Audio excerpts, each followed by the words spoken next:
Guruji, your voice is coming very low. Now it's better?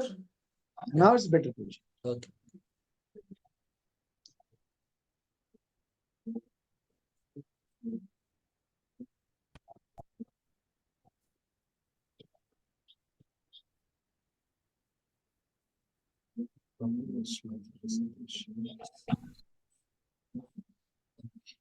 You can recite with me.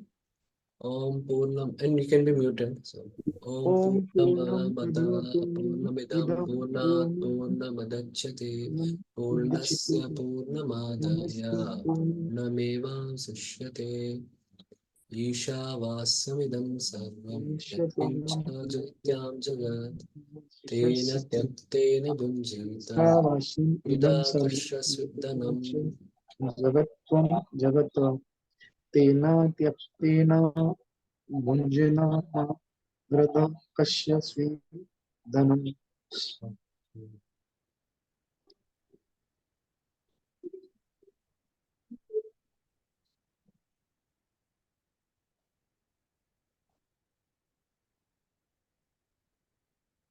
Can I read, Prabhuji?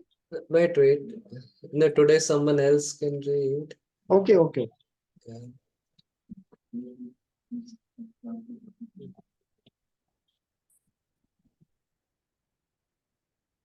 Okay, yes.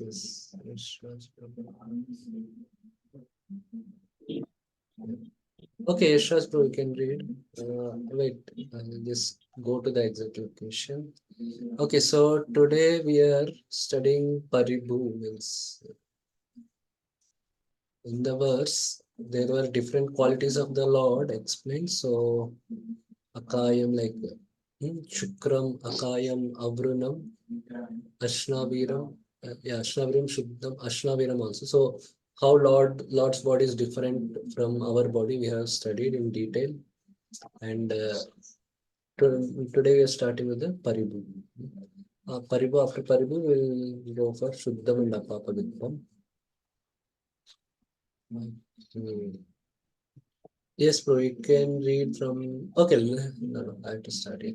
So again, you may wonder why this kind of qualities description is there and not past times and all. So just some in Bhagavatam, this verse is there. No, Atma Ramascha Manayo Nirganda Api Urukrame Kurvanti Haitikin Bhaktim Ittam Bhuta Gunohari. So means for the intellectuals, means the Lord possesses. Okay, let me read the translation. All different varieties of Atma Ramas, those who take pleasure in Atma or spirit self, especially those established on the path of self-realization, though freed from all kinds of material bondage, Nirgranda Api, decide to render unalloyed devotional service unto the personality of Godhead. This means that the Lord possesses transcendental qualities and therefore can attract everyone, including liberated souls. So even the liberated souls get attracted by Lord's qualities. So that's why Upanishads mainly they contain about philosophy and also description of qualities of absolute truth. It can be Brahman, Paramatma, and sometimes Bhagavan. So Upanishads, you don't see many, you don't see pastimes or description of Lord's form or something. Occasionally there will be prayers, especially in Ishopanishad there are prayers. So that's why it is chosen by Vaishnavas. It is attract, means the Vaishnavas also like it.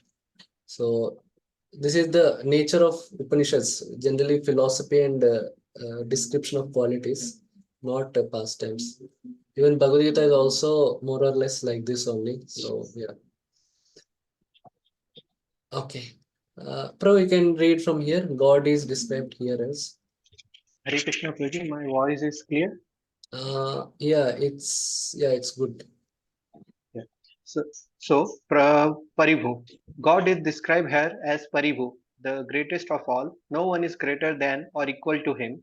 Other living beings are described here as beggars who ask goods for the Lord from the Lord.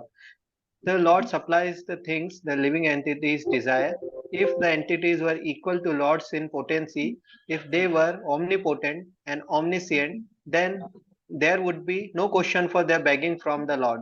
Even for so called liberation, real liberation means going back to Godhead. Liberation, as conceived of by the impersonalist, is a myth, and begging for sense gratification has to continue eternally unless the beggar comes to his spiritual senses and realizes his constitutional position. Only the Supreme Lord is self sufficient. When Krishna appeared on the earth 5,000 years ago, he displays his full manifestation as the personality of Godhead through his various activities. In his childhood, he killed many powerful demons such as Aghasur, Bakasur, and Shaktasur. And there was no question of his having acquired such power through any uh, extraneous endeavor. Okay. He lifted Govardhan Hill without even practicing weightlifting. Okay, thank you. Yeah.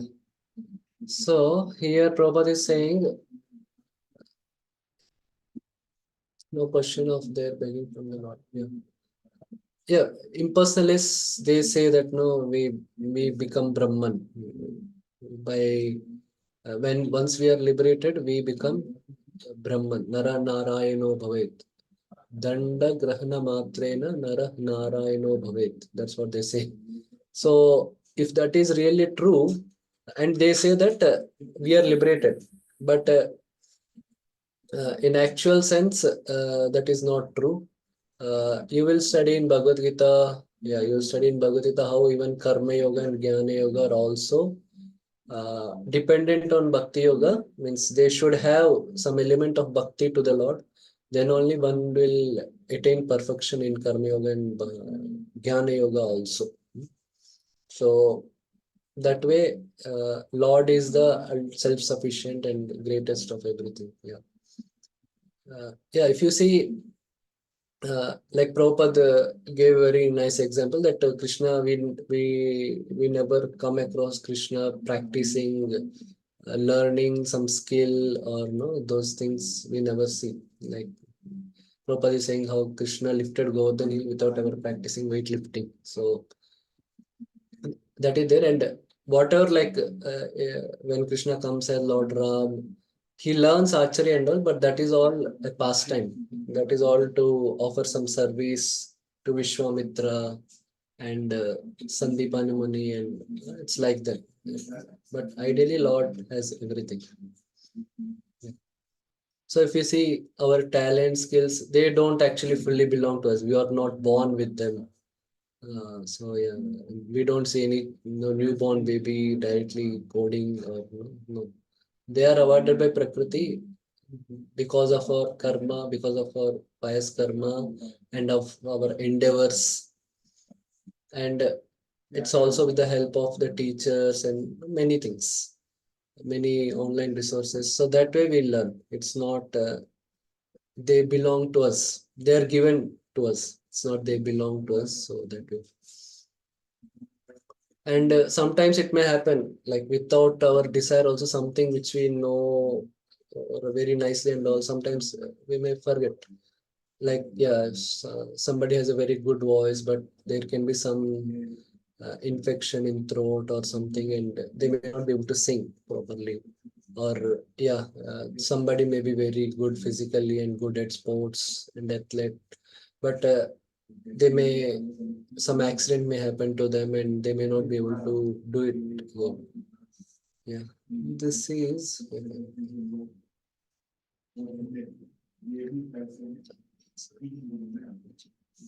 this is an example of that.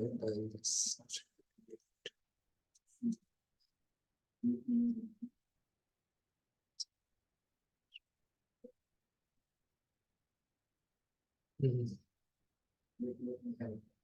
So he is a okay. So at 11 years he became a BSc degree In 12 years, he completed his MSc. 12 years. Then, yeah. Then he got PhD from ISC at 21 years. Then in 2010, he became an assistant professor in IIT Mumbai. But then in 2019, he was dismissed from his position because of an extended leave due to illness. Then, yeah, he has been sick from 2011. Then yeah, he relocated to his hometown and he was unemployed. So now currently he's an unemployed person.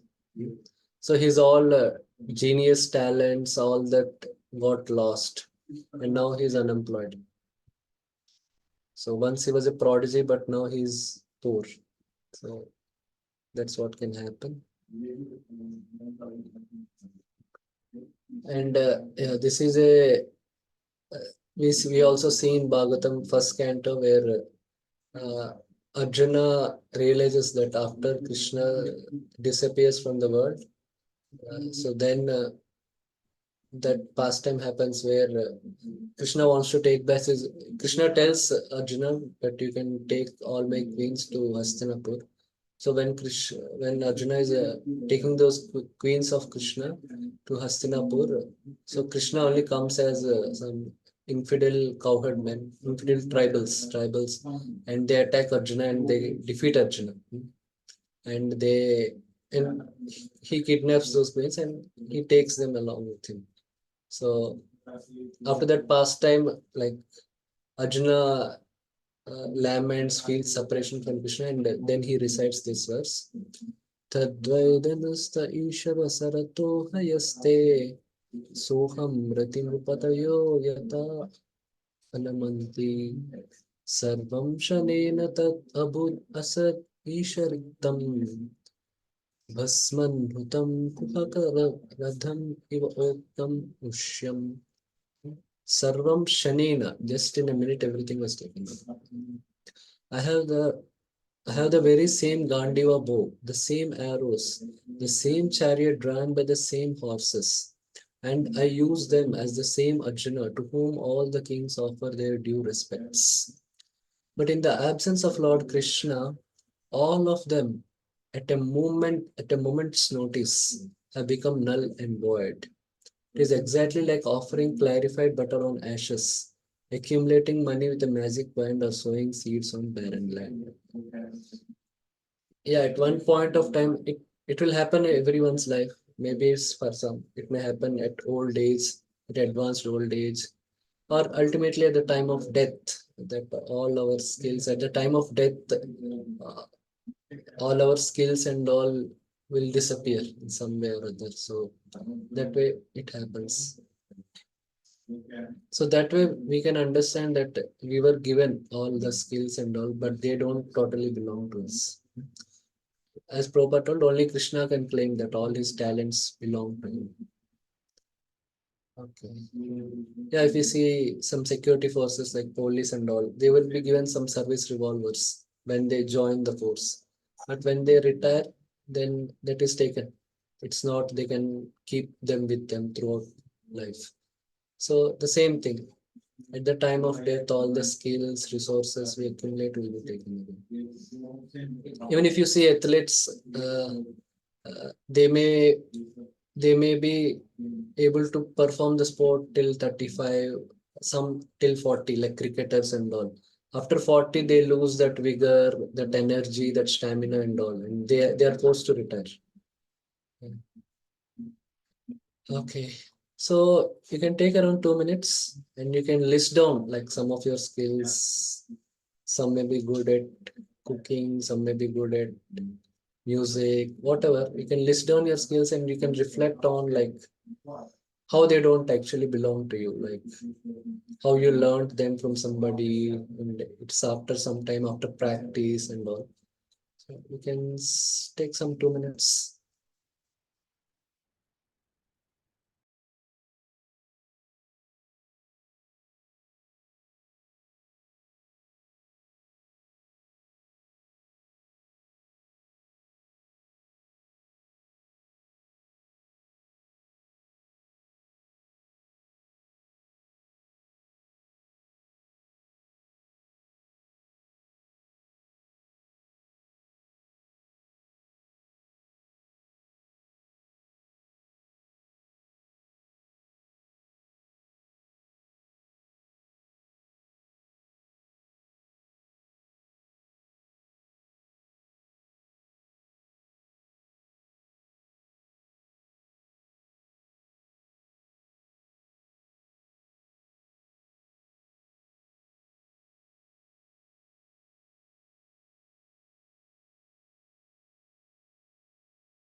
Okay. Yes, Yashaspree has some question. No, Prabhuji. You said whatever you learned No, just that's right. just your personal thing. Okay. No discussion. Okay. So next we will go. Prabhupada is going to discuss about these two qualities of Shuddham and Apapaviddham. Yes, bro, you can read from here. Shuddham and Apapaviddham. He danced with the gopis without Your social restriction voice is and breaking. without uh, reproach. Although the gopis approached him with a paramour's feeling of love. The relationship between the gopis and Krishna was worshipped even by the Lord Chaitanya, who was a strict sannyasi and rigid follower of disciplinary uh, regulations. To confirm that the Lord is always pure and uncontaminated, Sri Ishopnishad described him as Shuddham, antiseptic, and Apapaviddham, pro prophylactic. He is an antiseptic in the sense that even an impure thing can become purified just to touch by touching him. The word polyphyletic refers Prophylactic. to prophy, Prophylactic. prophylactic. Okay, prophylactic refers to power of his association, as mentioned in Bhagavad Gita 9.30 to 31. In the beginning of a devotee may appear to be sudurachara, not well behaved, but he should be accepted as a pure because he is on the right path. This is due to uh, prophylactic nature of the Lord's association. The Lord is also apapaviddham because sin cannot touch him. Even if he acts in the way that he appears to be sinful, such action are all good, for there is no question of his being affected by sin, because in the circumstances he is the Shuddham, most purified. He is often compared to the sun. The sun extracts moisture from many untouchable places on the earth, yet it remains pure. It remains pure. In fact, it purifies obnoxious, Obnoxious. obnoxious things by virtue of its sterilizing power. If the sun, which is material object, is so powerful, then we can hardly begin to imagine the purified strength of all powerful Lord. Okay, thank you. Yeah, so here Prabhupada is describing about Shuddham is antiseptic. Antiseptic means Lord is supremely pure and he can make others also pure. And Apapa with them, Prabhupada is giving the example of sun, that how sun can make everything pure. That it gets dried, like if urine and like this waste things and all, they get dried, and that way earth again becomes purified. So that way, and apapa with them, that the sin cannot touch Lord. Prabhupada gave the example of the Ras Leela. How Ras Leela is pure, because Krishna does not have any enjoying mentality. Krishna just wants to reciprocate with the love of gopis. They want the reciprocation in a particular way, and so Krishna is reciprocating with their desire. And gopis also don't have any selfish desires for enjoyment. They also want to offer service to Krishna. Krishna wants to reciprocate with their love. So that way it is pure. So example is how even Chaitanya Mahaprabhu also worshipped Krishna and worshipped Ras Leela. So that is one example. And another is Prabhupada gives the example from Bhagavad Gita, Apichet Suduracharo. So even if a devotee, if a devotee is externally appears to commit sin, but his devotion is intact, then they are also considered pure. So actually that shloka, you will study it in detail in Bhagavad Gita. The shloka applies to devotees like Guha, Garuda. Externally they are sinful, like Guha in Ramayana, you must be knowing, like he is a tribal king. So he may not be following for regulative principles, maybe eating meat, things like that. But his devotion is very pure. So if the devotion is very pure, though externally they may be little adharmic or something, they should be considered as pure only. That's what. Sadhure vasamantavyaha. So that's what Krishna says in that verse. So that way. Means by the point is by the strength of Lord, even the devotees also can become powerful that sin cannot touch them. Okay, so you can questions are visible. Yeah, all the 5 questions are visible. So you can think of some examples where sinful people, they get purified by Lord's association, and examples of sinful people who all get purified by pure devotees association. And then examples of sinful people who don't get purified by Lord's association, and examples of sinful people who did not get purified by pure devotees association also. And then we'll discuss like how as devotees how we can enhance our pace of purification. So what all we can do so that we can get purified in a faster way or something. Based on this, you can take 5 minutes. Yeah, you can take 5 minutes. Then we will discuss.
Yes, Prabhuji, can I answer the question? Yeah, first question you can answer. Yes, Prabhu. First question. Putana was purified by Lord's association. Hmm. Putana, is this correct? Yeah. Okay, fine. Thank you. So, Yeah.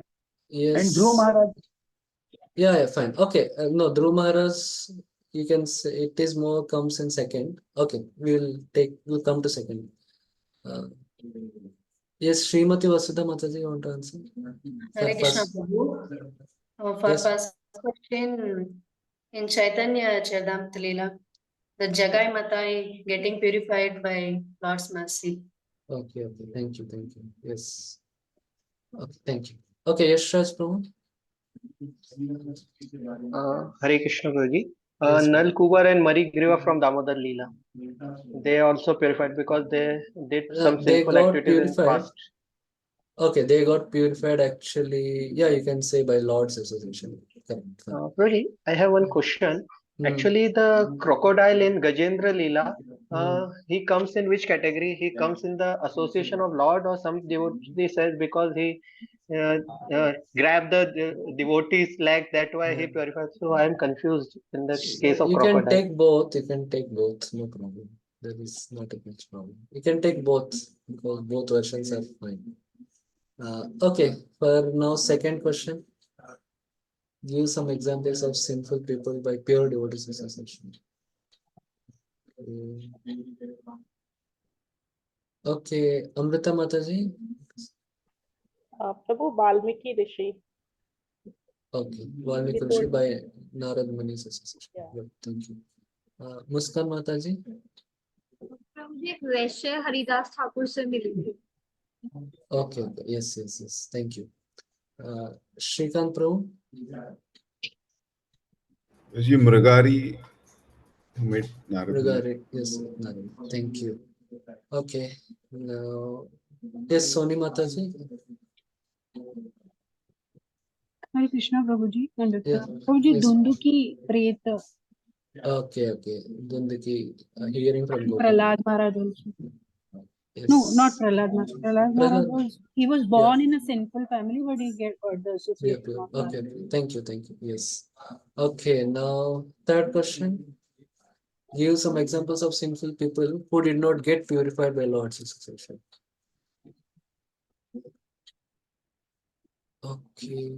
Duryodhan, Prabhuji. Duryodhan. Okay. Thank you. Very nice. Thank you. Thank you so much. Okay. And okay, Yashraj Prabhu. Hare Krishna Prabhuji. Yes. For example, like Duryodhan and party, first example. And Yeah. second is a Shishupal, who is Okay. the cousin brother of Krishna, but after that he is not become a pure. Yes. Okay. Thank you. Yeah, and there are many, like, of course, you can say the Tyler in Mathura. So these are examples where who did not get purified by and Kalayavan, like these people. Okay. And yeah, yes. Oh, I'll take this one. Okay, so now the fourth question. Give examples of sinful people who did not get purified by pure devotees association. Anyone? Hare Krishna Prabhuji. Yes, Mother. Hiranyakashipu. Hiranyakashipu. Yes, he was in Holy- association with Prahlad and he did not Yeah. get. Yes, thank you. Holika also. Yes. Thank you, Mother. Thank you. Okay, Yashraj Prabhu. Hare Krishna Prabhuji. Ravan. Yeah. Ravan, yes. Ravan was in association with Vibhishan. Yes. Okay. And okay. Now for the fifth question. So based on this, like,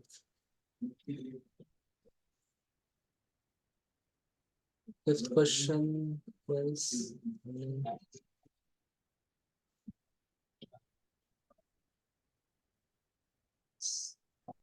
okay. Okay, Ravi Roshan Prabhu, you want to say? Fifth question, bro, by becoming dependent on Krishna and his devotees. Yeah, so we observed if we see the negative examples, what we discussed, they are not seeking actually purification. So that's why they did not get purified. It's not that Krishna is not pure, has lost the potency of purity, but they are not seeking purification from Krishna. So that's why they did not get purified, like Hiranyakashipu, Ravan, and all this. So Lord's potency never decreases. Only if we don't want it, then Lord will not give that purification. So as we become more sincere, we will naturally seek more purification so that we can serve the Lord in a more, we can offer more purer service to Lord. That is it. Okay, Shrikant Prabhu. So same thing, I think associating with Lord in form of his name, chanting, Yeah. and associating with devotees, like hearing from them. Yeah, okay, thank you. Yeah, through hearing, our desire to become purified will get more inspiration and will get more understanding, and that will help. Okay, okay, Yashraj Prabhu. Hare Krishna Prabhuji. Yes. The common thing in the all the four question is that what I is according to my perspective, we have to follow what the devotee and Lord says, because in the all cases both impure and pure devotee are the physically contact with the Lord, but devotee follow what the Lord say, but Yeah. demons and non-devotee doesn't follow whatever the Lord say. So this is the Yes. common thing in all example. Yeah, very good. Thank you. Yes. So we can say, Yes, bro. by following the instructions of our spiritual master. Yes, that will help us. Yeah, that will bring us more closer to Lord. So we'll also become more pure. The more closer we become to the Lord, the more purified we'll get. Yes, and also, yes, you want to say something more? Please continue. Okay. And then also we can try to, especially if we can try to associate with more advanced devotees, hear from them. So that will that will increase the pace of purification by getting their mercy and all. Means normal devotional practices also help, but these help really more better. And also trying to go to Dham and these things also. Yes, Soni Mataji, you want to say something? Do you wanted to add something? Yes, Prabhuji, service is the Yeah. very big attribute by which we can purify ourselves. Serving the senior devotee and Yes. Guru, one's Guru, that Okay, is okay. the biggest, fastest way to purify oneself. Yes. Thank you. Yeah. Yes. Okay. Yes, there are By nine. Can I Nine add different. something? Yes. By constantly in the association of the Lord in the form of smaranam of the Lord, like an iron rod when it is kept in contact with the fire. Yeah. So initially it is little warm, then gradually it becomes more hotter, and Yeah. one stage comes it becomes as good as like the fire. So if we are in constant touch with the Lord in his smaranam Yeah. and all the activities connected with services of the Lord and his devotees, Yes. then we will be able to purify us intensely and fastly. Yes. Very nice. Thank you. Thank you so much. Yes. Yeah. Okay. Yes. So we need not like sometimes a sadhaka may get discouraged that I'm not getting purified and all. So one need not get discouraged, but we can understand that Lord has the full potency to offer purification. And the main goal is in devotional service again is not purification, but increase our attraction to Krishna.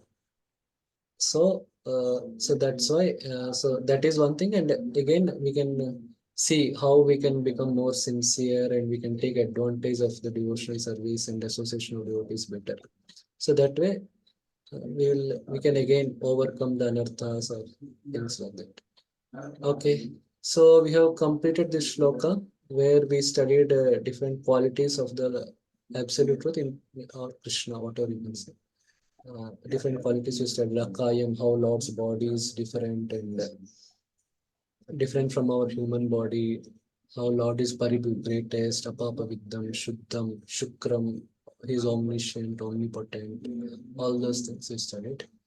Okay, so any questions on this verse before we proceed? Okay, we'll proceed. Okay, Shastra can repeat after me.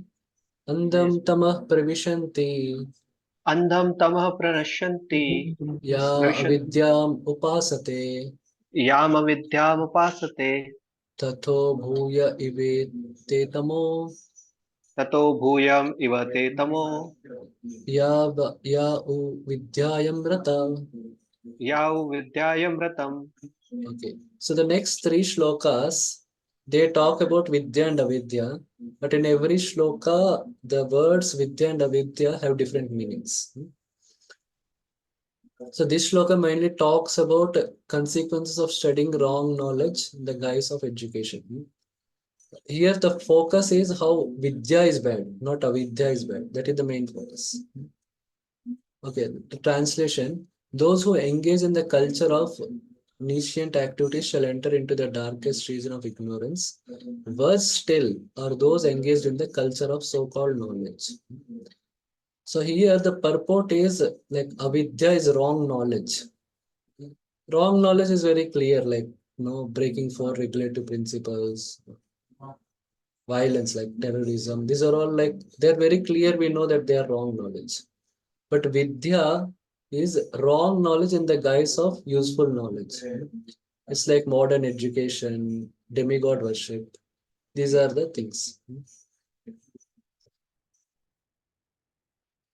Yeah, like avidya, you can see example is like an adult film and all. They are very clear. They are not for children, and they are not good for children, etc. But Vidya is like a patriotic film, but it has some obscene items. So then initially on the surface it looks good, but it is more dangerous because children don't have that discrimination of what is right and wrong, and if they see the movies they get carried away by these things. So modern education is something like that. It appears useful, but it has its own problems. So that we're going to discuss. Okay, Pro, we can read from here this mantra. Yeah. This mantra offers a comparative study of Vidya and Avidya. Avidya or ignorance is undoubtedly dangerous, but Vidya or knowledge is even more dangerous when mistaken or misguided. This mantra of Sri Ishwanishad is more applicable today than at any time in the past. Modern civilization has advanced considerably in the field of mass education, but the result of is that people are more unhappy than ever before because of the stress placed on the material advancement to the exclusive of the most important part of life, the spiritual aspect. Shall I Continue. continue, Bro? Yes, Yeah. yes. As far as Vidya is concerned, the first mantra has explained very clearly that the Supreme Lord is a proprietor of everything and that forgetfulness of this fact is ignorance. The more a man forgets that fact of life, the more he is in darkness. In the view of this, the godless civilization direct toward the so-called advancement of education is more dangerous than a civilization in which masses of people are less educated. Okay, so what Prabhupada is saying, yeah, if they are not educated, then they can be educated in right knowledge. But if they are wrongly educated, then it becomes more difficult to reform them. In one sense, if like Prabhupada, for the to make Americans devotees, because they don't have wrong conceptions of Krishna, or they don't have wrong conceptions about demigods and all. They have only wrong conception about materialism. So and science. So in one sense, if they can understand how science has its own limitations and many claims of science are false and materialism doesn't make us happy, then they can easily take to Krishna consciousness if they get convinced. But if you come to Indians, they have many things like they have wrong conceptions of Krishna, they have wrong conceptions of Vedas, they have wrong conceptions about demigods, and on top and along with that, they have wrong conceptions about materialism, about science. So it becomes more difficult. So that example is there that for one student, two students want to learn music. So for one student, the teacher charges 100 rupees. And but for the other student, he charges 200. Then he asks why you are charging. So then he says, because you already learned something wrong. So for that, you have to unlearn something. So that is there. So that's the point Prabhupada is making. Yes, Pro, you can read the third paragraph. Yes, Prabhuji. Of course, the different classes of man, karmis, jnanis, and yogis. The karmis are those who are engaged in the activities of sense gratification. In the modern civilization, 99.9% of people are engaged in the activities of sense gratification under the flags of industrialism, economic development, altruism, political activism, and so on. All these activities are more and less or less based on the satisfaction of senses.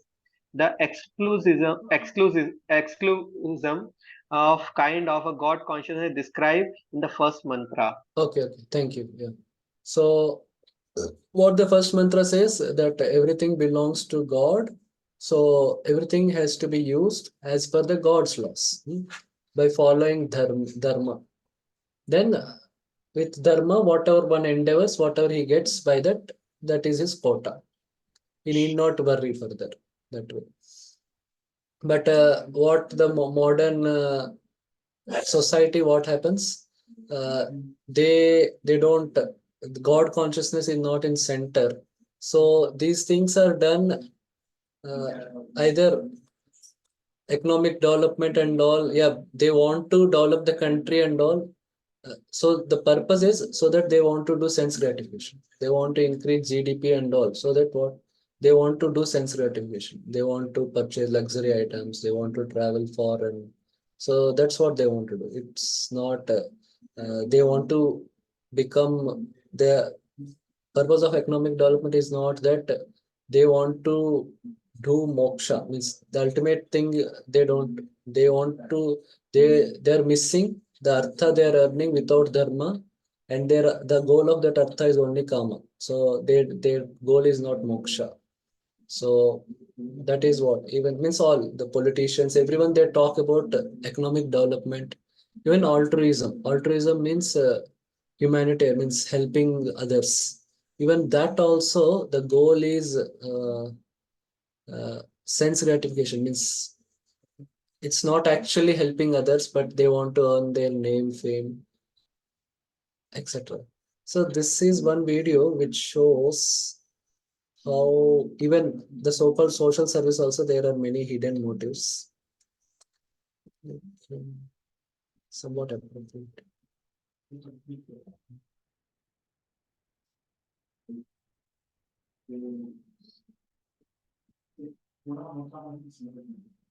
In January 2010, an earthquake devastated Haiti, this island nation in the Caribbean. It lost 200,000 people. The tragic images moved world leaders. They sent aid to rebuild the country. The US alone donated $1.3 billion, but only a fraction of this money reached Haiti. Surveys show that NGOs in this country received just 0.9% of the aid disbursed. Where did the rest of the money go? It stayed within the United States. Most of it went to private firms. It's not clear how they spent the money or if it left the US at all. The result is this. Haiti continues to struggle. 100,000 people remain internally displaced. Most of them are still in refugee camps. The infrastructure is in a shambles. Public services have hardly improved. And stories like these make you wonder, where does aid money really go? The billions of dollars that NGOs receive, the funds that governments set aside for the poor, the relief packages that world bodies promise, how exactly is all of this spent? Does the money even reach the intended recipients? or is it lost in distribution? Hello and welcome to Gravitas Plus. I'm Palki Sharma Upadhyay, and this may sound offensive, but humanitarian aid has become a bit of a farce. Besides generating publicity for the donors, besides helping countries enhance their soft power and perhaps helping world bodies sell some merchandise, what impact does it have? Most of the aid does not even reach the people it's meant for. And there's data to support this. Audits have shown that 1/5 of foreign aid never leaves donor countries. It either remains in their banks or is given to their NGOs and not to those who need it. And before I give you examples, let me say this here. We are in no way trying to undermine the work done by NGOs or humanitarian bodies. Some of them have contributed significantly. They do provide life-saving assistance. They do help reduce the impact of crises on communities. The aim of this report is to question governments and global bodies that have turned aid into a business model, a model that benefits their own interests more than the recipients. In 2011, developed countries raised $100 billion in funds. This was foreign aid to be given to the developing world, $100 billion. Out of this, $22 billion were never transferred. The same year, Italy raised $2 billion, but only $300 million of this left the country. The rest remained in Italy. In 2019, another report was released. It said 25% of aid never leaves donor countries.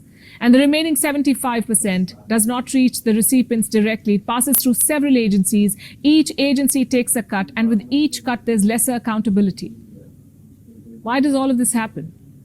To understand that, we'll have to understand the very concept of aid. You see, international aid is not a lump sum amount. It's a bundle of a wide range of things. Some of it is money, some of it is food, some of it is debt relief, and some of it is people. That's the cost of consultants and staff who provide technical assistance. And as important as these expenditures may be, they don't result in the transfer of resources. Take the case of Timor-Leste. It's a country in Southeast Asia. It became independent in the year 1999. Since then, it has received over $5 billion in aid. Out of this, $2 billion has been spent on the UN mission alone. Bilateral donor projects have cost around $1.7 billion. UN staff get salaries 10 times more than locals here. For instance, a UN employee from Australia is paid $200,000, and this is in a country where 50% of the population makes less than $2 a day. Do you get the point? International aid is not entirely what it seems. Only a trickle of what's promised gets transferred as aid. Some of it is exhausted by the agencies providing aid. Some of it reaches the recipient countries but immediately bounces back to the donors, to the pockets of the very people who promised aid. How does that happen? Thanks to a concept called tied aid. Let me explain. What they do is tie the loans to companies within donor countries. So if America is the donor, for instance, the loans are tied to American companies. And the result is this. These companies then decide how the money is spent. I'll show you more numbers. In 2012, more than 14% of bilateral aid was tied. In 2017, it was more than 15%. In 2018, it grew to over 19%. Which are the donors that tie aid? Almost all of them. The US tops the list. In 2018, almost 40% of bilateral aid was tied. That's approximately $11 billion. Japan tied over 22% of $4.2 billion. Germany tied almost 15% or $3.1 billion. And South Korea tied more than 48% of its aid. Basically, all these countries promised aid, but instead of giving it to recipient countries, they gave the money to their own companies. So the aid money is, first of all, furthering their own economic interests. A few years back, this report was released. It said Britain's foreign aid budget had created a group of poverty barons, private players who were filling their pockets in the name of helping disadvantaged people. In fact, the department which was given the task was itself found to be splurging aid money, the Department of International Development, DFID. This was a British government agency for foreign aid. In 2012, an investigation revealed that this agency had spent 20 million euros on five-star hotels, 6 million euros on a university studying mental health, 3.9 million euros on a think tank studying elections in Africa, and 400,000 euros on furniture at its new branch in India. What about aid for development? Only a fragment of that money went to African nations. And why just Britain? Almost every developed nation has such stories. Only a small part of the aid they promise is spent on welfare or development. Most of it is spent on setting up offices and brainstorming on how to offer help. The rest goes to developing nations as grants or concessional loans. Sometimes it is provided in the form of debt relief, which basically leaves the money in the hands of leaders and not people. In 2011, Congo was promised $7.5 billion in financial aid. More than $5 billion from this was never given. This was kept aside as debt relief to be given when needed. Then we have global bodies like the UNICEF, a UN-sponsored charity with a great reputation. Look at their record. Case in point is Zambia. In 2014, UNICEF decided to help Zambia solve a challenge, fixing the country's school curriculum, helping it revise textbooks. How did UNICEF make a difference? It gave 78 motorbikes to Zambia's Ministry of Education. What for? To improve monitoring of educational standards in rural areas. Now, were all these 78 bikes used for the same purpose? Or did they go to friends of ministers for personal use? UNICEF did not appoint someone to check. And this is not a case against UNICEF again. They're doing some good work. We're talking about distribution loss of aid and how international agencies have misplaced priorities. In 2015, aid organization World Vision released this ad, 100,000 reasons to love the Super Bowl, America's biggest sporting event. What were the 100,000 reasons?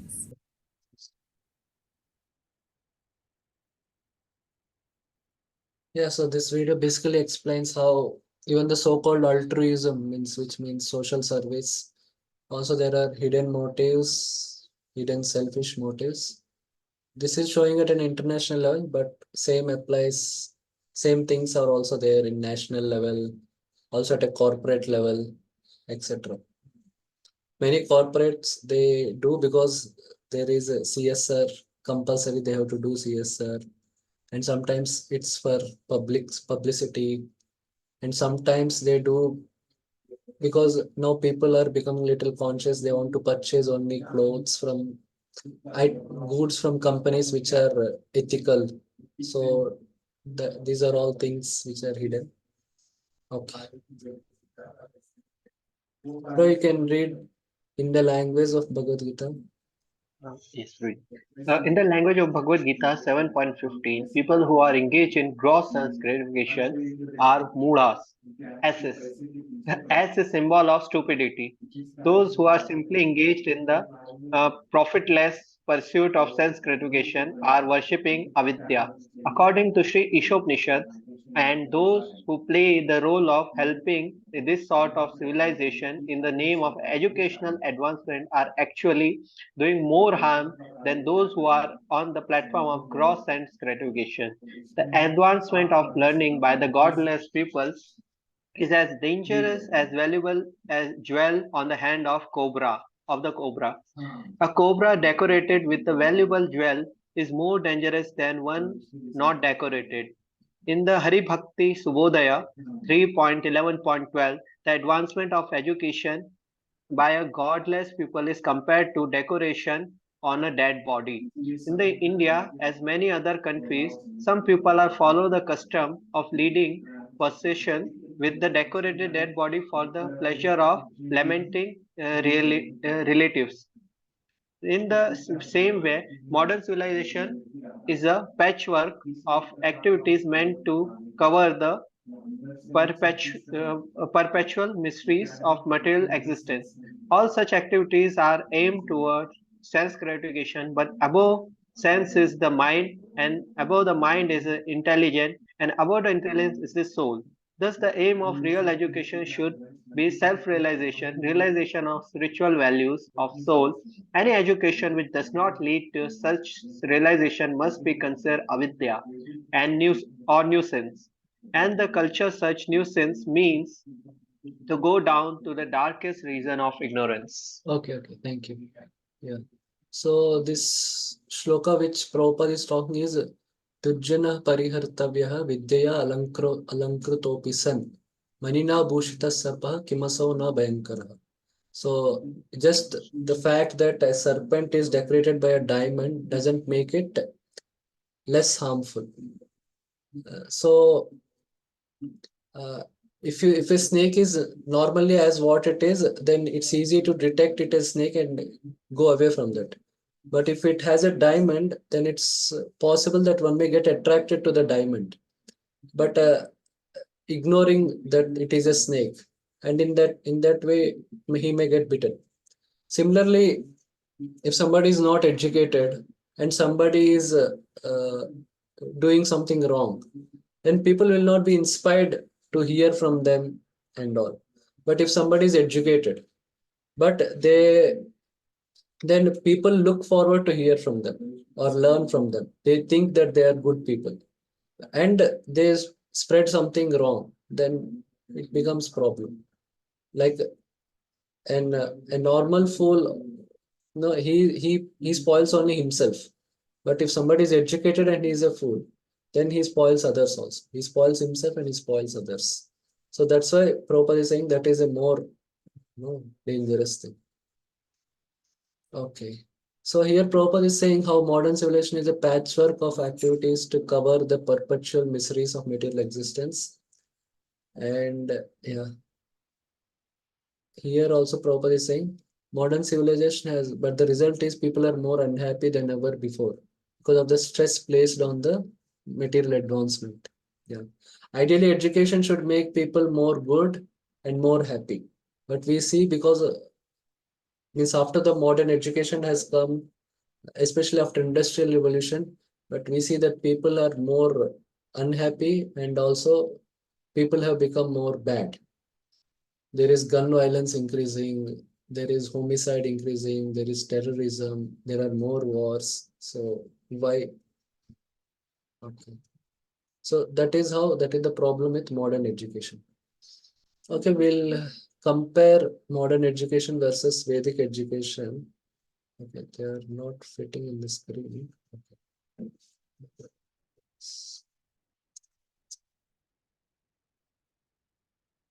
Here there are 9 items, like origin of earth and universe. So you can think what modern education says and what Vedic education says. What is the purpose of earth? What modern education says and what Vedic education says. So these are 9 items. You can take around 6 minutes and then we'll discuss.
Okay, so for first one, what does modern education say about origin of Earth and universe? What does Vedic education say? Okay, yes, Raj Prabhu, Hare Krishna Prabhuji. yes. So the modern education says because Earth and universe origin about the origin of Earth and universe says Big Bang theory, and after the Big Bang there is another Darwin's chosen theory, who will first the creation first the all creation made by a blast or a Big Bang, Okay, and who will live in the earth is chosen by the nature. And the Vedic education teaches us that every creation have a creator, because without creator there is no creation in this world. Good. Yes, Prabhuji. Thank you. Okay, yeah. So you can be brief in your answers. You can give 1 line or 2 lines for each point. Okay.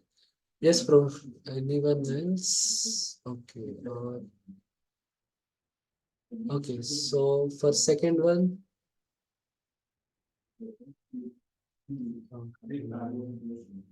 Second one. Yes, Rahul Prabhu, want to say? Direction was it Pranam? Yes. For the purpose of Earth, the modern education teaches us how to exploit it. Like how can we use it, all the resources that we have. But when it comes to the Vedic knowledge, so the Vedic knowledge teaches us how to sustain it, because everything which has been created is the energy of Krishna, and we should utilize it properly and divert it in the service of Lord. Okay. Yes, yes. Thank you. Yeah, so the basically the earth, the modern civilization, it is all for our own sense gratification, and we can indiscriminately exploit it. And their so-called conservation of resources or global means using things ethically and all, it's all so that the future sense gratification is not affected. So that is their concern. But the Vedic education says that how earth is a divine mother and it is providing us our needs, and it is not for a sense gratification, but it's not just for sense gratification, those needs, they have a divine purpose, and there is a divine purpose of spiritual advancement behind that. Okay. Yes. Okay, so for third one. Can I say, Prabhuji? Yes, third one you can say. Yes, Prabhuji. Moral values in material world, everybody wants to be boss, everybody wants to be the proprietor, controller and enjoyer. Whereas in the spiritual world, everybody wants to be the servant, and every devotee wants lost to be the enjoyer. Okay, fine. Okay, yes, Raj Prabhu, to say something. Hare Krishna Prabhuji. Yes. In the modern education also teaches that being moral until you are not in the bad situation. But the Vedic education teaches us always being moral at any condition. If you are not in a good condition, but still you have to be moral and being kind. Yes. Okay. Yes. Good. Thank you. So the modern education morality is something like, as Prabhupada puts it, it's like honesty among thieves. So let us enjoy together. Let's not fight among ourselves, but enjoy together in a harmonious way. So that is the under background behind this morality that is taught, more or less. But whereas the Vedic thing, it is Vasudhaiva Kutumbakam, where God is the center and everyone is seen in a spiritual way as children of God. and on that basis, the moral principles are framed. Okay. Yes, Shrikant, you want to say something? Prabhuji, one thing was like, my perspective was moral values that are taught in modern education. They just tell like, okay, you should be nice to others or don't steal anything, others' property like that. So those are at very superficial level where people don't know why behind it. And the values that are taught in Vedic education, we can connect it to the purpose of our life. So why Yes. we should not do those things. Yes, yes, yes. Good, good, good. Thank you. Thank you. Okay, now role of religion. Okay. Yes, Shrikant, you can tell. In modern education, they think of religion like something that divides and creates fights. And in Vedic education, the role of religion actually is to practically how we can express our love towards the God through religion. Okay, thank you. Yes. Yes, Raj Prabhu, you want to say something? Hare Krishna Prabhuji. So, in the modern world, the role of religion is, I actually heard one before coming in ISKCON. So, the person said, the actually religion is bad, but why we are following religion? Because we are following religion, we are doing some good activities in the society. That's why the religion is good. But after all, it's a bad. He said something like that. Okay. But in the Vedic education, it create our life in that way, so our all activities is a part of a religious activity, just like wake up early in the morning doing chanting and yagyas, and whatever we do, it's a part of a dharma. Yes, So yes. Vedic education make our whole life as a dharmic activity and varnashram system. Yes, yes. Okay, thank you. Yeah. So the modern education, they say religion is more for sentimental people and all. And they also say it's faith, means it's imposed, it doesn't have any rational basis and all. Whereas Vedic education, it provides how religion is needed. It is based on the laws of God. It is the laws of the Creator. It is in sync with how it has relation with the purpose of earth and all. And how religion, you know, helps in organizing the society properly and having it helps in proper functioning of the society. Yeah. Okay. Yes. Okay, for now, fifth one you can say for spiritual life, what modern education say and what Vedic education say. Okay, Ravi Roshan, do you want to say? Yes, for spiritual life, modern education is like it's a waste of time, waste of life. And Vedic education says like this is the ultimate use of time and ultimate use of life Okay. through practice. Okay, yes. Okay. Yes, correct. So spiritual life, they say it is uh, for those who are weak, those who are not so competent, so they take to spiritual life. That's what the modern education say. It's somebody who is not so ambitious, so or who are in depression. That is what spiritual life is meant for them. That is what they say. But actually, modern Vedic education, it says how the material world, it's a world of limitation, it's a world of duality. So, and how the real happiness is in the spiritual life. Yes, Soni Mataji, you want to say something? Yes, Hare Krishna, Prabhuji. Prabhuji, in spiritual life, modern days, nowadays, people are more talking about meditations and yoga and, all these kind of stuff. So spirituality has remained just to maintain physically, mind control and all those things. This is considered as spirituality, whereas the actual Vedic system teaches us that what is spirituality. So it is the one's ability to attain the knowledge to understand his relationship with the divine or Lord. So that is missing. Okay, okay. Thank you, Mataji. Okay. Yeah, so correct. Okay, then with the role of science, the modern education takes science to the highest pedestal and takes that it can solve everything. But whereas even the Vedic education also has both Paravidya and Aparavidya. So Aparavidya, it it has its own limitations and it is in harmony with Paravidya. But whereas the modern science, the science is atheistic, inherently atheistic, and so that is the say something. Okay. Okay, now about we have many items, so maybe we'll skip. So for reason for suffering, what does modern education say? What does Vedic education say? Okay, reason for suffering. Yes, Rahul, Prabhu, you want to say something?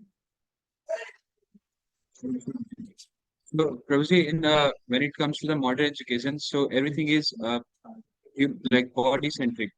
So whatever we do, whatever we are taught, everything is material and like it's for the sense gratification. But whereas when it comes to the Vedic education, so it's not body centric; it's Krishna centric. So whatever we do, we try to keep Krishna in the center and carry out our day-to-day activity. Yeah, okay, thank you. Okay, for the seventh one, reason for suffering. Yes, Soni Mataji, you want to say something? Yes, Prabhuji. So the Prabhuji already said that, but our bodily circumstances are considered as the reason for our suffering with respect to material education. But with respect to Vedic education, the reason for our suffering is our material desires, which have taken away from, which have taken us away from God. So Yes, because yes. of which we are suffering. Okay, thank you. Yeah. So yeah, in one sense, the modern education doesn't give a very proper reason for suffering. It says yes, correct. There is means it more focus on how to solve the suffering, but it doesn't point at the root cause of suffering. So it says, yeah, it blames somebody else. It is because of that mistake, or the genes have some problem. That's why you are suffering, or no. It's sometimes superficial reasons like, okay, you have not eaten proper food. That's why you are suffering. So it only goes in the immediate cause, but not in the ultimate cause. Whereas the Vedic education, it points out at the ultimate cause of material desires, sinful activities, karma. So these things it points out, correct. Okay, last about definition of happiness. Who wants to say? Okay.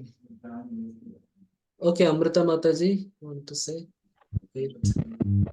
In modern education, definition of happiness is a material car and job. These things are happiness. But in Vedic, self-realization is when we be near to God or practice devotion. Very happy. Or Yes. Yes. Okay. Okay, thank you. We thank you very much for your participation.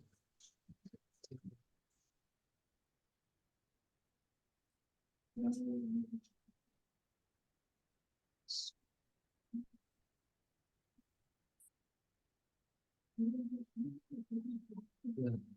So we see through this exercise that how the modern education is misguiding on many aspects of life. Not just one thing, not just materialism, but it has very nuanced aspects of misguiding. But whereas how Vedic education is more holistic, more integrated, and more realistic. So that way. So this means that is how the point of Prabhupada, how we can see through this exercise how it is, how the modern education is subtly taking us towards materialism, atheism, etc. Okay. Are there any questions? Like some question? Prabhuji, I missed on the part purpose of earth. I was not able to answer it for modern education. Okay. Okay, you can say. No, I was not able to answer it. I mean, I wanted to hear that answer. Acha. Oh, okay. Yes, the purpose of earth, which modern education says it's for our own sense gratification. That is how the modern education paints it, and it can be exploited indiscriminately. But this kind of climate change and these things are also aimed so that in future the sense gratification doesn't get hampered. So that's why they want to do all this conservation and all. Uh, Otherwise, it's all more self-centered thing. Whereas the Vedic education, how the earth is a divine mother and it is providing us our needs, and how we should worship the mother, we express gratitude and we have our duty. Why she is providing our needs? So that we act in a dharmic way and also we advance spiritually. So that is the thing. Okay. Yes. Now, Prabhupada takes two aspects of Veda Vada Vrata and another is Maya Pahrita Gyan. So that he will do. Okay, Yesh Pro, you can read according to Bhagavad Gita. Hare Krishna. Prabhuji, actually, I have one question. Yeah. So I heard in lecture of Prabhupada in the Vedic time, the Vedic atheists also quote one shloka, Javat Jivet Sukham. So what exactly the No, shloka is? that is Charvaka philosophy. Okay. That is Charvaka. As long as you live happily, take loan, purchase ghee and drink it, and don't. So who knows what happens after death? So as long as you are happy, you are there, uh, you enjoy. And Prabhupada quotes it and tells at least, no, he's not telling us to eat meat. He's telling us to eat ghee sometimes. Prabhupada appreciates it sometimes in that light. But that's a materialistic philosophy. This even at Vedic times, such materialistic philosophies existed. I hope it helps. Yes, please. Okay. So, according to Bhagavad Gita 2.42 and 7.15, mistaken mundane educator are known as Veda Vadarata and Maya Prahata Jnana.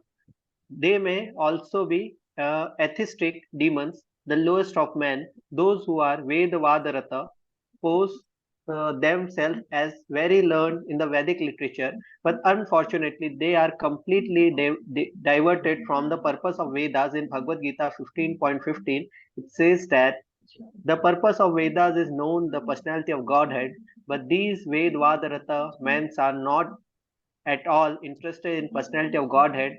On the uh, contrary, they are fascinated by such fruitive result as attainment of heaven. Okay, shall I continue? Yeah. Yeah.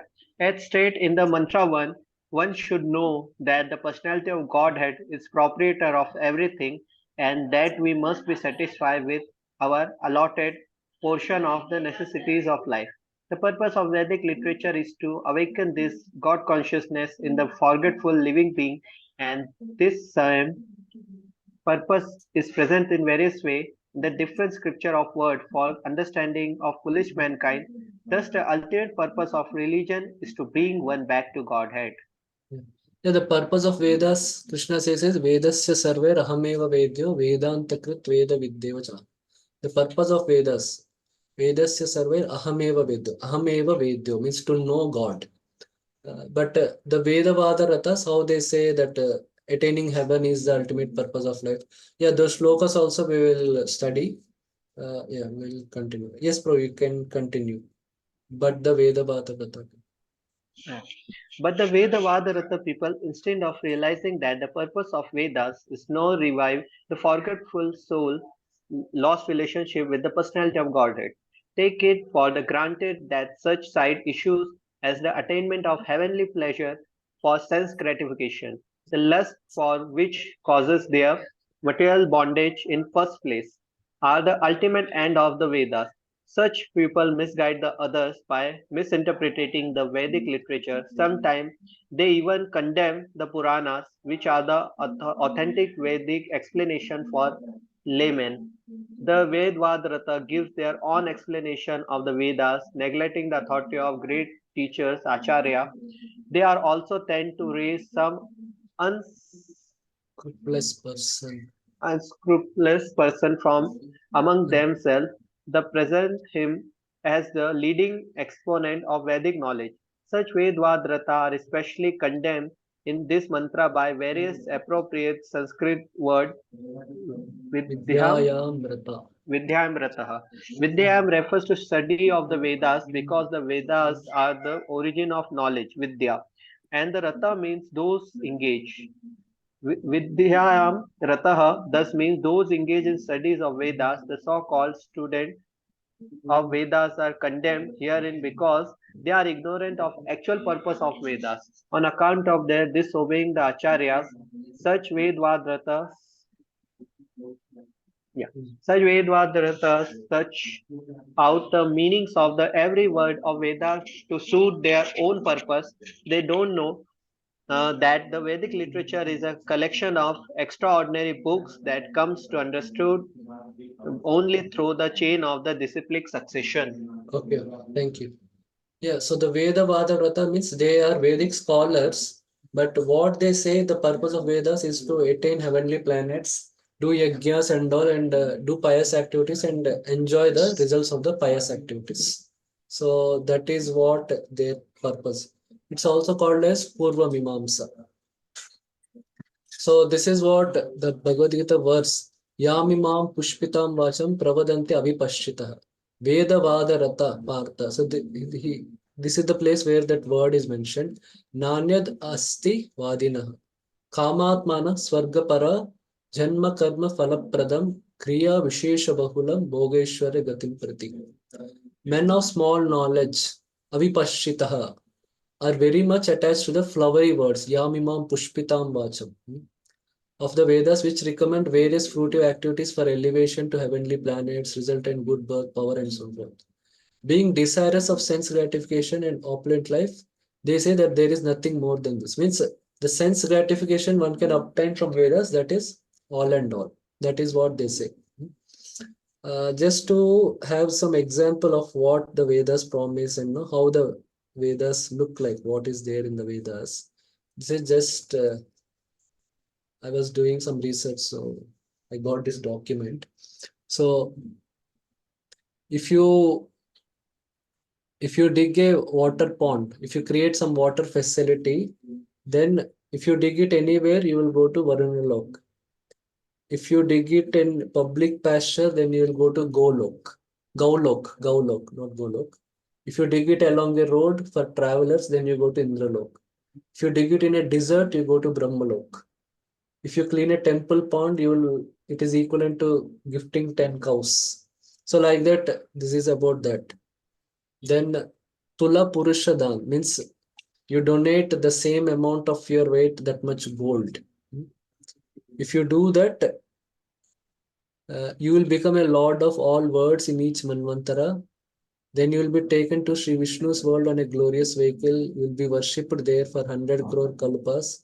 And after that, when the donor comes back on the earth, he becomes a king of kings. So this is how, like the Vedas. Then about Ratnadan.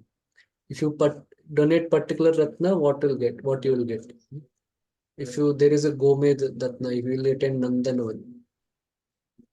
And if you donate Moti, you will be released from sins. If you ruby, if you donate, your health will be good. Emerald, you'll get Garuda splendor. So like this, there are the different things. If you give Vaidurya money, you'll attain Surya Lok. If you give Vajra money, you'll attain Indra Lok. So like this is just about Dan, but there are many other yajnas and like this, many things are there. So in one sense, if you want to write in a relevant modern terms, Vedas are a very refined version of Instagram and Amazon. If you see Instagram, there will be different photos and all. So Vedas, there are different descriptions of demigods and different descriptions of people enjoying in Swarga Loka and other lokas. And then they say, okay, So in Amazon, if you in Instagram, if you see the under in the notes of the post, there will be links of okay, this is the ornaments are purchased, apparel is purchased from this, and the dress is purchased from this, bag is purchased from this. So like that, there will be different Amazon links. So same for the description in the Vedas, then okay, if you want to attain this, you do this yajna, or you do this dan, you do that. So that is how. So yeah. Okay, now what is the wrong conception of demigod worship which Prabhupada is talking about is Veda Vada Rata Pata Nanya Dasti, means there is nothing more than this. There is nothing more to life, there is nothing more to human life. Somebody concludes that kind of conclusion is wrong. But demigod worship is not wrong. There is also right conception of demigod worship which Krishna also says in Bhagavad Gita. This he says in 3rd chapter, this comes in 2nd chapter. So the 3rd chapter, Saha Yajna Praja Srishta Purvavacha Prajapati Anena Prasavisyedam Esha Vota Ishtakamadu. The beginning of creation, the Lord of all creatures sent forth generations of men and demigods, along with sacrifices for Vishnu, and blessed them by saying, you be happy by this yajna, because its performance will bestow upon you everything desirable for living happily. Then the demigods, being pleased by sacrifices, will also please you, and thus by cooperation between men and demigods, prosperity will reign for all. So if you see demigods as the agents of Lord, and you offer them some sacrifice, and ultimately Lord is only has given them the power, and they are acting on behalf of the Lord. If you see in that perspective, then it is a proper way of seeing demigod worship. So but the Vedavada Rathas, which Prabhupada is talking about, they see that demigod worship is the ultimate thing, and what demigods give is the ultimate thing. So that is wrong. And they also see demigods as the ultimate gods. So that is the problem. Okay, I will read because we are running little less. One must approach a bona fide spiritual master in order to understand the transcendental message of the Vedas. That is the direction of the Mundaka Upanishad. These Vedavada Vrata people, however, have their own acharyas who are not in the chain of transcendental succession. Thus, they progress into the darkest region of ignorance by misinterpreting the Vedic literature. Yeah. So we saw what is the misinterpretation, and they do because they are not in parampara. So the Vedic knowledge is coming in parampara, especially the 4 Vaishnava paramparas. There are also some other paramparas, but the main 4 Vaishnava paramparas, where the purpose of the Vedic knowledge is to know God and to know what are the laws of God. So that is the purpose. So that purpose, that priority is being carried in parampara. But if somebody learns Vedas from other, but they learn some misinterpretation of Vedas with a different purpose of sense gratification. So that is the problem. Okay. Then Prabhupada is talking about the Maya Aphrita Jnana. So these are the basic, these are the 2 classes of people which Prabhupada says, means Prabhupada makes the point that they are spreading education, means they are spreading Vedic education, but it's a wrong interpretation of Vedas, so which is dangerous.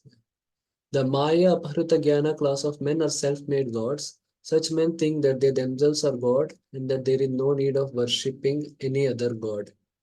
They will agree to worship an ordinary man if he happens to be rich, but they will never worship the personality of Godhead. Such men, unable to recognize their own foolishness, never consider how it is that God can be entrapped by Maya, his own illusory energy. If God were ever entrapped by Maya, Maya would be more powerful than God. So such men say that God is all powerful, but they do not consider that he is all powerful. There is no possibility of his being overpowered by Maya. Yeah, so Prabhupada is in one sense referring to Mayavadis. So they say that the Jiva is equal to Brahman, and now the Jiva is in a conditioned state. But if he acquires Gyan, then he can become liberated. And then he will realize that he is Brahman. So the point is how, if Jiva is Brahman, then how he is getting conditioned by Maya. So if he is getting conditioned by Maya, then Maya must be stronger than Brahman.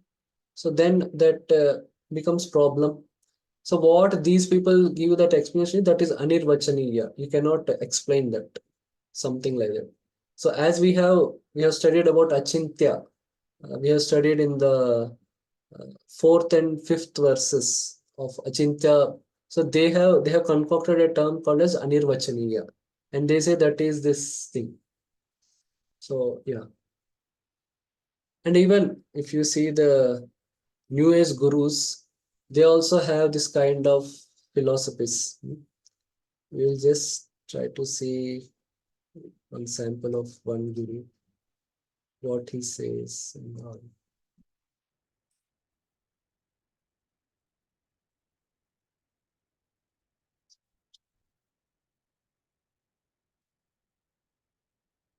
Okay, so what this guru says about does God exist? We, in this culture, we understand that God is our making. We use him for human emancipation rather than seeing him as supreme power which rules us. If I talk about something which is not in your present level of experience, it cannot be understood. Suppose you have never seen sunlight and you have no eyes to see sunlight. If I talk about sunlight, it doesn't matter in how many ways I describe it. It will not be able to grasp what it is. Anything which is not in your present level of experience cannot be understood. So this is what now, if God is powerful and God wants us, and Vedas say that God wants us to know him, that is the goal of human life. So God can make ourselves understandable. God can make himself understandable to us. So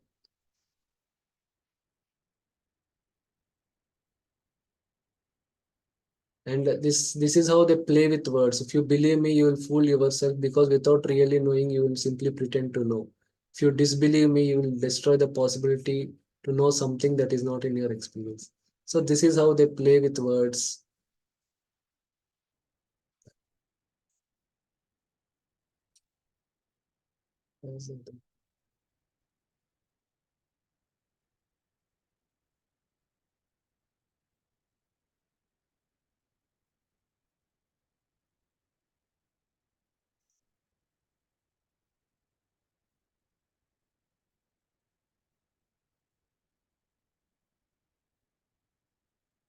And if you see their teachings are all about, is all about some no self-help tips or some goody things, or no some pious things.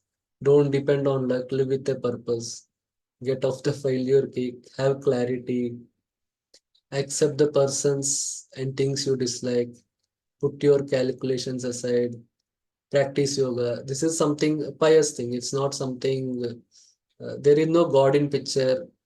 It's not based, there is no Vedic scriptural basis. Be calm, vivacious, improve your insight, seek inspiration, place integrity at the pinnacle. These are some moral principles, and something. There is no connection to Vedas, and there is no connection to God. So these are like New Age philosophies which are becoming popular, and people think they are following something spiritual path, and they are also following some religious path. They also consider themselves as religious and spiritual by following these kind of things. Okay, so any question on what we discussed in this verse? Modern education, Vedavada Rathas, and Maya Parita Jnanas. Okay, yes, bro. Hare Krishna Prabhuji. So Charvaks are in the Maya Prahat Jnana. Yes, you can say, because they don't even accept Vedas. They accept only Pratyaksha Praman. They don't accept Anuman Praman also. They don't accept Shabda Praman also. Yes. Okay. And Prabhuji, there is apart from that person, there is also lots of motivation speaker, and there is lots of people who said, okay, we follow the Vedas, but only those part which are what we like. So they are comes in which category? They are Like also, yoga, meditations, something like that, because it's a good and we can see the practical benefit of it. Yeah, see, Vedavada Rathas, na, they accept the authority of Vedas, and Vedas has a particular way of knowing things.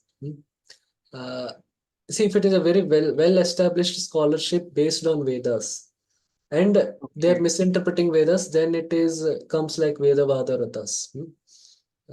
But this is like yoga, yeah, yoga, but do they follow Patanjali Sutra? Or, okay, do they explain through Patanjali Yoga Sutras in a wrong way? Then you can in some way say they are Vedavadaras in some way. But of course, there is a strict definition given in Bhagavad Gita of Vedavadatas. They are mainly to Karmakanda and demigod worshippers. Others, yeah, you can call them as Maya, Apahruta Gyanas and other ways. Okay. Of course, And if you see Mayavadis, they misinterpret Vedas. It's not like they concoct their own philosophy without any basis. So they are a different version of Maya Aparatagyanas. So there are Maya Aparatagyanas based on Vedas, and there are Maya Aparatagyanas not based on Vedas. Yeah. yeah, really, there is one more question. There is a one more term which is not in theist and atheist. They call themselves agnostic. So agnostic, some agnostic believe in Vedas, some agnostic does not believe it. So please, can you please explain it what exactly it is? Yeah, Agnostic. agnostic as far as I read, it's like no, they don't care about God. Okay. So means even if for them it's like no, the creation will go on, everything, even if God doesn't do anything, or let's say even if God doesn't exist or something like that. So yeah, God might have created the creation that they are okay with it. They are not against it. So yeah, they may take something from Vedas. I have not come across somebody taking something from Vedas and calling themselves agnostic, but yeah, possible. Uh, yeah, atheistic means they are ruthlessly against that the concept that everything has come from God. God existed, God exists. They are against their goal is to prove that God does not exist and no nothing has come from God. That is atheism. Agnosticism is they don't care what somebody speaks about God and all. They say we don't care about him. We don't need him. Something like that. Okay. Yeah. And the last question is, so Mayavadis are the Vedvadratas or Maya Prahatyana because they claim themselves as a god and they also follow the Vedas and they are also know the Vedas, Yeah. but they also claim themselves as a god. So what is the actually definition in No. these two Yeah. categories? Yeah. So one thing is these are not. They don't have any impersonalist conception. Vedavada Vratas. They means they accept that our constitutional position is we are Atma. Okay. See, basically, Vedavada Vratas, they don't speak something that is very much against, they don't misinterpret the Vedas. In terms of the purpose of human life only, they are misinterpreting Vedas. Okay. Not many other things. Hmm. But if Mayavadis, they are misinterpreting what is our original identity, who is God, all these things. It's a lot of misinterpretation is involved. What is Maya? What is the creation? Who are avatars? All these, no, like they say that Brahman, when it comes in contact with Sattvagun, it becomes avatars. Brahman, when it comes in contact with passion, they become human beings and other species. And when the Brahman comes in contact with ignorance, they form all the dead matter and all these things. So there is a lot of misinterpretation of many Vedic statements and many things. The Vedavratavatas only when it comes to the purpose of Vedas, then there is some kind of misinterpretation. That's all.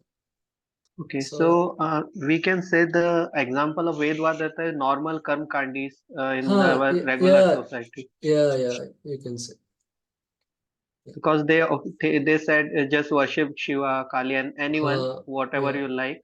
Yeah. So you will get the same place, Yeah. something like that. Yeah, something like this. Maya Pratyagana, there is a lot of dependence on misinterpretation of Vedas. Okay. Yeah, that. Yes. Okay. Thank you. Okay, we will proceed to the next verse. And yeah, if these new age religions also, they don't provide much sadhana also. So means no spiritual sadhana. So what we discussed as all these some goody things, some ethics, and all these things. Yeah. Okay. Okay, we will just start this verse. Prabhupada's. We'll read the 18 items of knowledge and then tomorrow we'll discuss. Okay, you can recite after me. Anyad evahir vidyaya. Hare Krishna. Anyad eva Can you a bit vidya. so Sanskrit part also when you're showing us? Okay. Anyad evahir vidyaya. Anyad evahur vidyaya. Anyad ahur avidyaya. Anyad ahura vidya. Iti shushrushamadhiranam. Iti sushrumadhiranam. Yenastad vichachakshare. Yenastad vichakshare. Okay. The wise have explained that one result is derived from the culture of knowledge and that a different result is obtained from the culture of knowledge. The wise is the dhiras. So, who are the dhiras? Prabhupada is going to explain in the purport. Here, in this, for this shloka, the word vidya refers to the culture of transcendental knowledge. And avidya refers to not cultivating transcendental knowledge, or that which is other than whatever is transcendental knowledge is avidya. So that is the definition, and that is how it is going.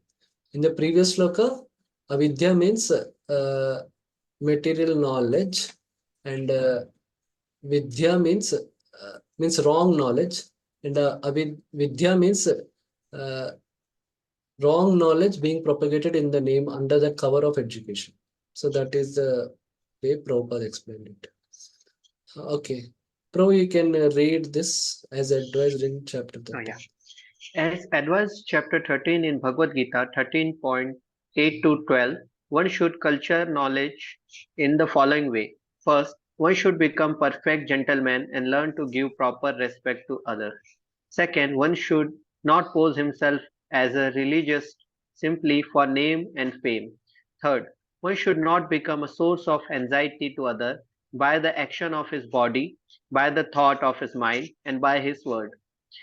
Fourth, one should learn forbearance even in face of provocation from others. Fifth, one should learn to avoid duplicity in his dealing with others. Sixth, one should search out a bona fide spiritual master who can lead him gradually to the stage of spiritual realization. One must submit himself to such a spiritual master, render him service, and ask relevant questions. 7. In order to approach the platform of self-realization, one must follow the regulative principle enjoined in revealed scripture.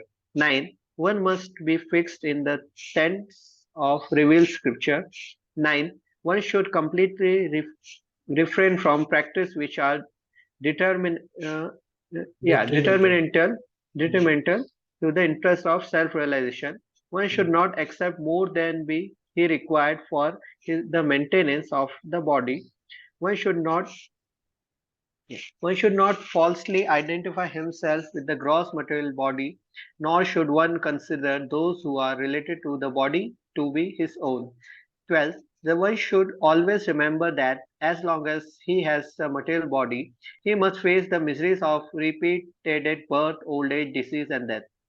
There are no use in making plans to get rid of these miseries of material body. The best course is to find out the means by which one may regain his spiritual identity.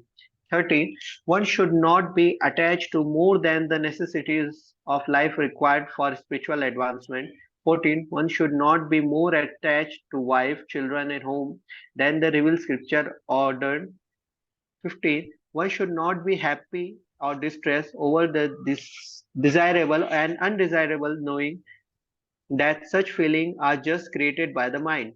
16. One should become an unalloyed devotee of the personality of Godhead Shri Krishna and serve him with rapt attention.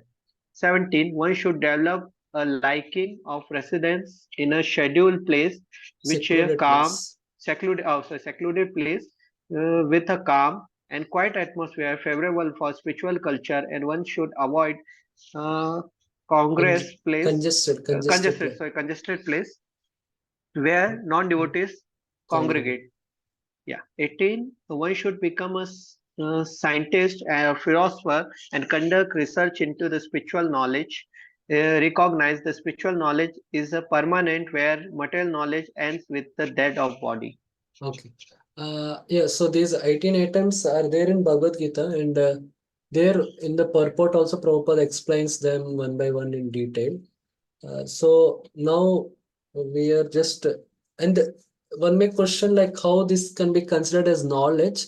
Yeah, so the Vedas, they don't just speak the information, but also they give the process to realize that information and experience that information. So that is also that is also a part of knowledge.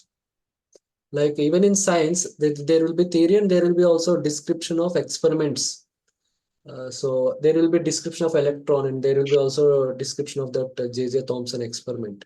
So same way, these all principles, they mainly constitute of realizing that how we are the Atma and how the material world is a temporary place for the Atma, and how the object is to reach the absolute truth. So to realize this knowledge, all these principles need to be followed so that we can realize and experience that knowledge. So that's why these principles are also called as transcendental knowledge, not just the knowledge of the Atma. Yeah. So they will be explained in that, and our acharyas say that the 16th principle is the most important of all these principles, that one should become an unalloyed devotee of the personality of Godhead. So there is this bhakti element. Unless there is bhakti element, through that only we can get mercy of the Lord. Then by the mercy of Lord only we can get liberation. As Prabhupada also mentioned in the previous verse, where how Krishna absolute truth is being described as Paribhu. He is the all powerful. So there also Prabhupada has mentioned that. Okay, we will just discuss one more paragraph and we'll stop close for today. Okay, I'll read it. So these 18 items combine to form a gradual process by which real knowledge can be developed. Yeah. So this is the process. Even the items of the process also constitute knowledge. Except for these all other methods are considered to be in the category of nescience. So other than except this, everything is nescience. Srila Bhaktivinoda Thakur, a great acharya, maintained that all forms of material knowledge are merely external features of the illusory energy, and that by culturing them, one becomes no better than an ass. This same principle is found here in Sri Ishopnishad. By advancement of material knowledge, modern man is simply being converted into an ass. Some materialistic politicians and spiritual guys decry the present system of civilization as satanic, but unfortunately, they do not care about the culture of real knowledge as it is described in the Bhagavad Gita. Thus, they cannot change the satanic situation. So mostly Prabhupada is referring to Gandhi. He also says that he was against the factory model of what Nehru has done, has envisioned for independent India. Gandhi is in more favor of village economics and all. Yeah. Okay, we will just study the translation of this song and then close.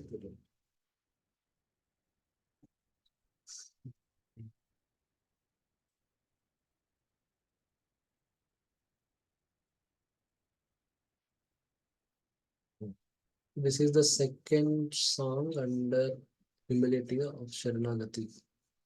With great enthusiasm, I spent my time in the pleasures of mundane learning and never worshipped your lotus feet. O Lord, now you are my only shelter.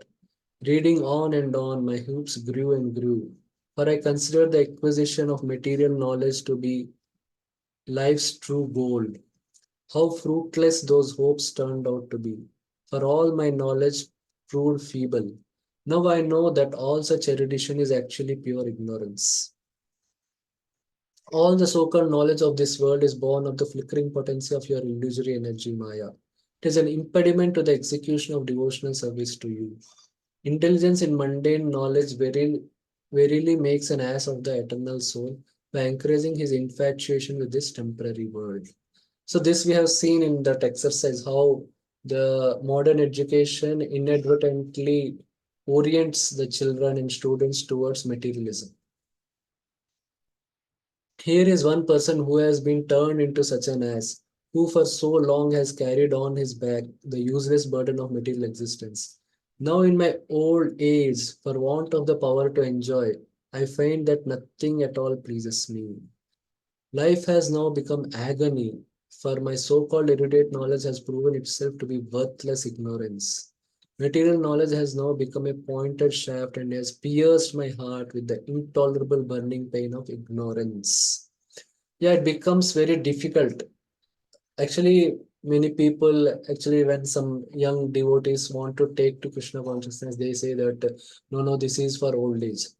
But we can see that those who are educated in this modern education and all, even though they get retired, they have time and all, becomes very difficult for them to take to spiritual life, because the modern education fills them with so much greed and so many hopes of material enjoyment and all.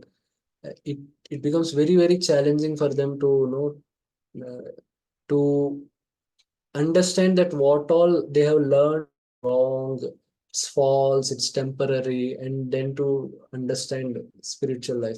So the more one is more time one spends learning the ignorance, and the more information one collects, accumulates, then it becomes more difficult to change.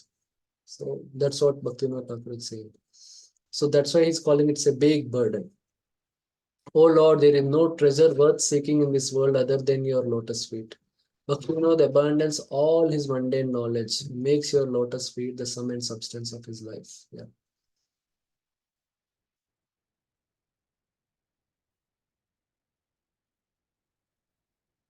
Yeah, Prabhupada is saying that's what it's a burden, and one becomes no better than an ass. Yeah. So material knowledge, it occupies too much space, because since we are living in the world, and the modern life is such a way that unless you get educated, you cannot earn your means. So it becomes very difficult. Means it takes a lot of space, which otherwise one could have learned just devotional about some basic Vedic knowledge, and could have learned only about devotional service. But and ultimate sense, we don't see it is useful. Like whatever you learn from Vedic material knowledge, once somebody retires, it is not going to be useful to them. And ultimately, one becomes old at the time of death. It only it's all about body and only. So once body is gone at the time of death, it's useless. So what makes really sense is spiritual knowledge. But yeah, the more material knowledge one accumulates, it becomes a difficult to learn spiritual knowledge. So that is what. Yeah. From next we will take from tomorrow. We'll try to complete this and next verse tomorrow. Okay, so today we discussed about we started from the eighth verse about Paribu, means how the Lord is greatest of all, and then we saw how Lord is Shuddham, he is pure and he can make others pure. The Lord's devotees also can make others pure, and then Apapa with them, sin cannot touch him. So how we saw that Lord's activities are pure, like Ras Leela and all. And then Shuddham, we discussed how who came in contact with Lord, they got pure, and some did not get purified, and what is the reason, and how we can enhance our path of purification by becoming more sincere, by hearing from devotees, by doing service and associating with advanced devotees, like different things. Then the next verse we saw about it says how avidya, because of avidya one will go to hell, and by vidya one will go to more deeper hell. Avidya is nescience, means material, outright material knowledge, materialistic knowledge, and vidya means materialistic knowledge in the guise of education. So Prabhupada initially criticizes how the modern education is uh, it it is causing more misery and it is causing more problems. And then we discussed elaborately how modern education orients towards materialism by the conception about world, the conception about oneself, the conception about goal of life, about definition of happiness, about suffering. Like that, there are many misconceptions which modern education promotes, which are given actually truly in Vedic education. So that is how the modern education promotes materialism, sense gratification, etc., and ignores God consciousness. And then Prabhupada explains in particular about Vedavada Rathas, who promote demigod worship, and they say the purpose of life is this only, attaining heavenly planets and all, uh, which is not exactly the purpose of Vedas as given in Bhagavad Gita. The purpose of Vedas is to understand God. And the Maya Aparita Gyanas, which tell many things that you can become God and all those things. Then Prabhupada questions how if you can be, if you are God, then how you are under Maya? That question Prabhupada gives. Yeah, and then in this verse we described about what is Vidya and Avidya. Vidya here refers to transcendental knowledge, and Avidya is any knowledge other than the transcendental knowledge. So we have studied the 18 items of knowledge, which are the means to attain transcendental knowledge and also transcendental knowledge. So both are included in transcendental knowledge. Then we saw the Bhaktivinoda Thakur's points about how the materialistic knowledge is a burden. It's a burden as well as it's a big obstacle in taking to devotional service. Okay, any questions on this? Anyone on what we discussed today? Okay, so thank you very much. So thank you very much for your participation and patience. Okay, Srila Prabhupada ki jai. Okay, we'll Thank you meet so much, tomorrow. Prabhuji. Yeah, Srila Prabhupada ki jai.